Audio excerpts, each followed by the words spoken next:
Alors dans cette vidéo, nous allons voir comment faire un contrôle d'entrée.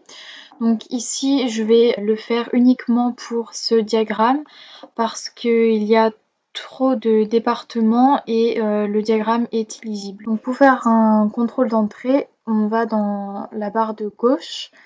Ici, on a une petite icône pour les contrôles d'entrée. On vient cliquer sur Nouveau. Ensuite, il faut sélectionner l'objet de rapport. Donc ici, on s'intéresse au département. Ensuite, on va avoir toute une série de paramètres.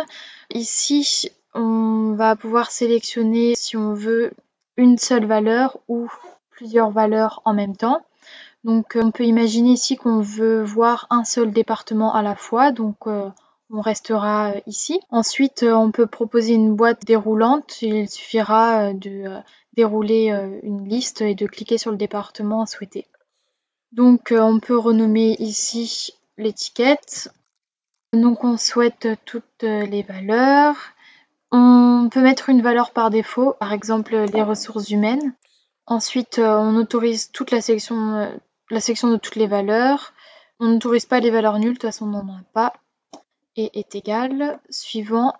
Alors ici, on va pouvoir sélectionner quel diagramme, quel élément du rapport on veut utiliser pour notre contrôle d'entrée. Donc on ne souhaite pas avoir tout le rapport, mais uniquement notre diagramme ici. Et on obtient sur la gauche la liste des départements.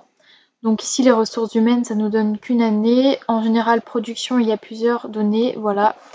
Donc on a pour un seul département les valeurs cherchées, ici le nombre d'embauches par département. Ici, on peut modifier le contrôle d'entrée, voir les dépendances. Donc on voit qu'il y a uniquement notre diagramme qui est concerné.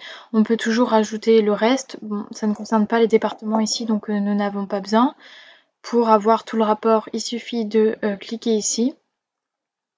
Et puis on peut modifier si on veut avoir plusieurs valeurs, le nombre de lignes. Voilà, ce qui nous donne ceci. Alors il suffit de faire CTRL pour en avoir plusieurs. J'en sélectionne 4 par exemple. Et donc là on a 4 départements différents. Merci d'avoir regardé la vidéo.